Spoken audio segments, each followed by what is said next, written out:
जो आम रानी उपर जोटा कौच से जो एका करनी एभली बहुत कर देखु आगु आपण मैंने मोठ भी नहीं गोटे झी पलैला बाहर जगतसिंहपुर ता बापा सेपटे झी बाहर घरे चतुर्थी होची एपटे बाप धला कना लगे श्राद्ध दिवस पालन कर लोक मान लंडा माने श्राद्ध पिंड दे लोक मान खाइबा ना सेतिकी जदि भल पाइबा नथिला धोखा देला बोली करूचे हला तेणु आमे जदि पोड़ी देले जे आमे ताको भूली सेटा भूल कथा भूलिबा केबे जब तमे आ गोटे संसार करिबा पिला छुआ हबो आ गोटे लोक सहित भल रे रही गला ताले पुराना प्रेम को जने भूली जीव हां सेटा जे कहंती जे मु तत जीवन दे भल पाउथली किंतु तू जेहेतु मते घर संसार रे भागीदार कलुनी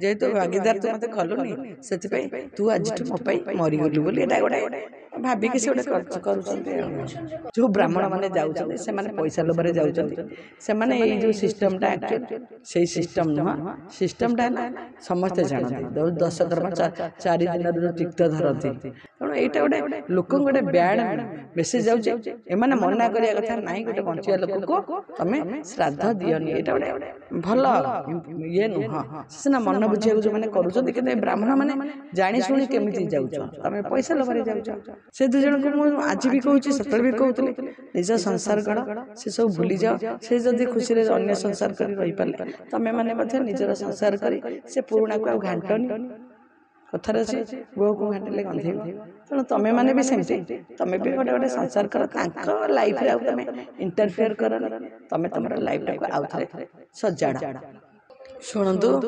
जीवन मनीष को पिंड देवाटा तो ठीक नुह आम देले कौन से सतर कौन मरीगला से कथा ना गोटे मन बुझा गोटे करते गोटे घृणार करते गोटे धोखार करते गोटे खाली जे आम आम जो आम रानी उपर जोटा कौच से जो एका करनी एभली बहुत कर देखु आगु आपण मैंने मोठ भी नहीं गोटे झी पलैला बाहर जगतसिंहपुर ता बापा सेपटे झी बाहर घरे चतुर्थी होची एपटे बाप धला कना लगे श्राद्ध दिवस पालन कर लोक मान लंडा माने श्राद्ध पिंड दे लोक मान खाइबा दूसरी एभली बहुत जिनस आगु किंतु देखंतु बहुत बापा माँ भी अच्छा झील को पिंड देदेवे कि झीर जो छुआ हो जाए ना पुणी चेंज हो पुणी अल्प दिन पर पुणी छुआ बाप झील मिसी जाती किंतु प्रेमिक प्रेमिकार जो कहते प्रेमिक प्रेमिकार कहते आम रागरे करुचे बा लुगा पोड़ी दौचे जहाँ गिफ्ट देता पोड़ी दौचे बा रागरे करुचे किंतु एठी जो दिल रे प्रति जो भल पाइबाटा थिला सेटा अच्छी बोली पड़ुचे सेटा अच्छी बोली आमे ताको श्राद्ध दौचे कहीं ना सेतिकी जदि भल पाइबा नथिला धोखा देला बोली करुचे हला तेणु आमे जदि पोड़ी देले जे आमे ताको भूली सेटा भूल कथा भूलिबा केबे जब तमे आ गोटे संसार करिबा पिला छुआ हबो आ गोटे लोक सहित भल रे रही गला ताले पुराना प्रेम को जने भूली जीव किंतु जिते पर्यंत न भल पाइछ सेटा गोटे मेमोरी होकर रहिबो देहरे कहीं प्रत्येक मुहूर्त मन रहिबो कहीं लव गोटे जिनस एमती जे सच्चा लव करुथबो से केभे भूली पारिबनी मरला पर्यंत भूली पारिबनी से जोठी बाहाई जाऊ जहाँ जाऊ भूली पारे किंतु ये यदि आ गोटे घर संसार करिके तार पिला छुआ को समय देदेव स्वामी की समय देवा सेटा भूली जीव जिते पर्यंत तुम न आ गोटे संसार न करछे रहिबा कथा रहिबो जेते पिंड दियो जेते जहा दियो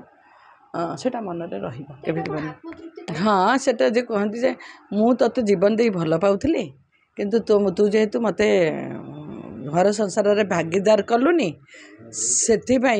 जेहेतु भागीदार तू मते कलुनी से तू आज मो मरी गलु बोली एटा गोटे भाविक से गोटे कर इमोशन कर नहीं ब्राह्मण मैंने जोटा जाऊँच भूल करमती गोटे आम देखुले वाई फिल्म रे बाहागर गोटे सिस्टम बाहागर गोटे संगठन बाहा हूँ गोटे प्रकार छाड़पत्र हूँ कोठरी भितर से जो फिल्मटा देखुले सेमिति मृत्युटा गोटे जिनस मृत्युटा कौन खाली माने आहुति देदेले मृत्युटा हुए मृत्यु आम ଜଣେ ଜଣେ 4 ଦିନରୁ ପାଳନ କରନ୍ତି, ତିକ୍ତ ଖାଆନ୍ତି, ଜଣେ ଜଣେ 10 କର୍ମ କରନ୍ତି। ଘରେ କେତେ ସିଷ୍ଟମ୍ ଅଛି, କେଉଁଥିରେ ଗଲା ବାହାନରେ ଗଲା ଗୋଟେ ବାଲି ପିଣ୍ଡ ଦେଇକି ମାଠିଆ ଘୋଡ଼ାନ୍ତି। ଏଗୁଡ଼ା କ'ଣ ତୁମେ କରିପାରିବ କି?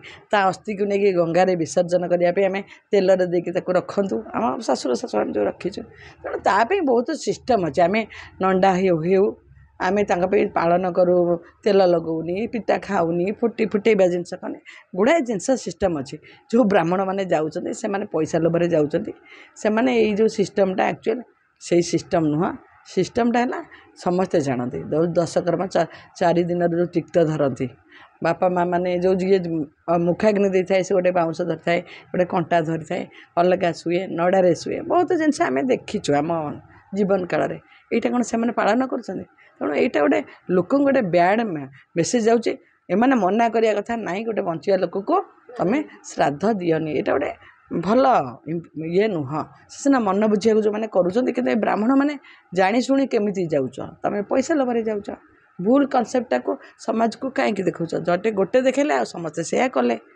ଯେମିତି ଗୋଟେ ମେଣ୍ଢା ଡେଇଁଲେ ପାଣିକି ସବୁ ମେଣ୍ଢା ଡିଅନ୍ତି, ଏମିତି ଜଣେ ଥରେ କରିଦେଲା, ଝିଅ ପଳେଇଲା, ବାପ କରିଦେଲା।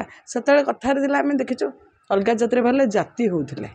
ମୁଁ ତ ଦେଖିଛି, ମୁଁ ତ ଫଟୋ ଆମର ଜଣେ ଫୋରମର ମେମ୍ବର ତାଙ୍କର ଜଣେ ଗେଷ୍ଟ ହେଇକି ଯାଇଥିଲେ, ମୁଁ ତ ଫଟୋ ଆପଣମାନଙ୍କୁ ଦେଇଥିଲି। ସେ ତ ବହୁତ ଭଲ ସୁନ୍ଦର ଝିଅଟାକୁ ବାହାହେଇଛି, ଆଉ ସେ ତ ବହୁତ ଖୁସିରେ ନାଚୁଛି, ଡେଉଁଛି, ସବୁ କରୁଛି। ତେଣୁ ଯଦି ସେ ଖୁସିରେ ନାଚି ପାରିଲା, ସେ ଯଦି ଅନ୍ୟ ଝିଅକୁ ନେଇକିନି ଗୋଟେ ସଂସାର ଗଢ଼ି ପାରିଲା, ମୁଁ ତ କହିଥିଲି, ବର୍ଷାକୁ କହିଛି ବି, ରାନୀକି ଆମର କହିଛି, ତମେ ଦିଟା କାହିଁକି ସେମାନଙ୍କୁ ଝୁରୁଛ? ଯଦି ତୁମକୁ ଯିଏ ପଚାରୁନି, ତୁମେ କାହିଁକି ତାକୁ ପଚାରୁଛ? ତେଣୁ ମୋ ମତରେ ତୁମେ ଯଦି ଆଉ ଥରେ ଲାଇଫ୍ ପାର୍ଟନର୍ ବାଜିବରେ ଦେଖନ୍ତୁ, ଏବେ ତ ସବୁ ସମ୍ଭବ ହେଇପାରୁଛି। ବର୍ତ୍ତମାନ ବିଧବାମାନେ ବି ଆଉ ଥରେ ବାହା ହେଉଛନ୍ତି। ବହୁତ ଜଣ ବି ଦେଖନ୍ତୁ। ସେ ଆଉ ଗୋଟେ ଜିନିଷ ହେଲା, ଆମେ ଯେଉଁ କହୁଛେ ନାଇଁ ଆମେ ବାହା ହେବାନି, ମୁଁ ମୋ ମତରେ ପିଲା ଛୁଆମାନେ ଚାକିରି ପର୍ଯ୍ୟନ୍ତ ରହିବେ। ଚାକିରି ପରେ ତା ସ୍ତ୍ରୀକି ଧରି ପଳାଉଛନ୍ତି। ଶେଷ ବେଳର ସାଥୀ ହେଲା ସ୍ୱାମୀ ସ୍ତ୍ରୀ। ସେୟାରିଂ ଗୋଟେ ହୁଏ ଶେଷ ବେଳକୁ, ସ୍ୱାମୀର ଦୁଃଖରେ ସ୍ତ୍ରୀ ଦୁଃଖରେ ହୁଏ। ପୁଅ ଝିଅ ସବୁ ଭାଇ ପଳେଇବେ। ସମାନ, ନିଶ୍ଚୟ ସମାନ। କାହିଁ ସମାନ? କାହିଁ ସେମାନେ ଶୁଣନ୍ତୁ, ସେ ଚାହୁଁଛନ୍ତି ବାହା ହେବାକୁ, ଇଏ ବାହା ହେଇଗଲେ, ସେ ବି ବାହା ହେଇପାରନ୍ତି ମେ ବି। ତେଣୁ ସେମାନେ ଯଦି ବାହା ହେଇଗଲେ, ତୁମେ ଦୁଇ ଜଣ କାହିଁକି ତୁମେ ନିଜ ଲାଇଫ୍କୁ କାହିଁକି ନଷ୍ଟ କରୁଛ? ତୁମେ ମଧ୍ୟ ବାହା ହେଇଯାଅ। ଯଦି ସେ କ'ଣ ମୋତେ ବହୁତ ଜଣ ଏଇଟା କ'ଣ ସଂସ୍କାର? ଆପଣ କହୁଛନ୍ତି ଯେ ପୁଅ ବାହା ହେଇଗଲା, ଝିଅ ବାହା ହେଇଯାଉ। କାହିଁକି? ପୁଅ ପାଇଁ କ'ଣ ନିୟମ ଅଲଗା, ଝିଅ ପାଇଁ କ'ଣ ନିୟମ ଅଲଗା? କାହିଁକି? ଝିଅଟେ କାହିଁକି ଏକାଦଶୀ ପାଳନ କରିବ, ସ୍ୱାମୀ ମରିଗଲେ କଷ୍ଟ ପାଇବ, କିନ୍ତୁ ଯଦି କାଲି ମରିଯାଉଛି ସ୍ତ୍ରୀ, ସ୍ୱାମୀ ତ ଆଉ ଗୋଟେ ସାଙ୍ଗେ ବାହା ହେଇଯାଉଛି। ତୁମେମାନେ ଆମ ପାଇଁ ସାକ୍ରିଫାଇସ୍ କରୁନ, ଆମେ ତୁମ ପାଇଁ ଧଳା ଶାଢ଼ୀ ପିନ୍ଧିବୁ, ଚୁଡ଼ି ପିନ୍ଧିବୁନି, ସୁନ୍ଦର ବନି, କୌଣସି ବାହାଘର ବ୍ରତଘରରେ ନା ସେ ବିଧବା ତା ମୁହଁ ଦେଖନ୍ତିନି, ଆଗକୁ ଯିବନି, ମଙ୍ଗୁଳି ଫଙ୍ଗୁଳି କ'ଣ ଭଲ କାମ ହୁଏ ସେତେବେଳେ ହେଉଛି। ତେଣୁ ସମାଜ ବହୁତ ମଡ଼ର୍ଣ୍ଣ ହେଇଗଲାଣି, ସମାଜ ବହୁତ ଆଗକୁ ଚାଲିଲାଣି। ପୁରୁଣା ଯେଉଁ ସତୀଦାହ ପ୍ରଥା ଥିଲା, କି ବିଧବା ଯେଉଁମାନଙ୍କୁ ନେଇକି ମରିଗଲା ସ୍ୱାମୀଙ୍କ ଇଏରେ ଚିତାରେ ପଡ଼ୁଥିଲା, ସେଗୁଡ଼ା ଆଉ ଅଛି କି? ସେଗୁଡ଼ା ନାହିଁ। ସେ ଦୁଇ ଜଣଙ୍କୁ ମୁଁ ଆଜି ବି କହୁଛି, ସେତେବେଳେ ବି କହୁଥିଲି, ନିଜ ସଂସାର ଗଢ଼, ସେସବୁ ଭୁଲିଯାଅ। ସେ ଯଦି ଖୁସିରେ ଅନ୍ୟ ସଂସାର କରି ରହିପାରିଲେ, ତୁମେମାନେ ମଧ୍ୟ ନିଜର ସଂସାର କରି ସେ ପୁରୁଣାକୁ ଆଉ ଘାଣ୍ଟନି। କଥାରେ ଅଛି, ବୋହୂକୁ ଘାଣ୍ଟିଲେ ଗନ୍ଧେଇବ। ତେଣୁ ତୁମେମାନେ ବି ସେମିତି, ତୁମେ ବି ଗୋଟେ ସଂସାର କର। ତାଙ୍କ ଲାଇଫ୍ରେ ଆଉ ତୁମେ ଇଣ୍ଟରଫିୟର କରନି। ତୁମେ ତୁମର ଲାଇଫ୍ଟାକୁ ଆଉ ଥରେ ସଜାଡ଼।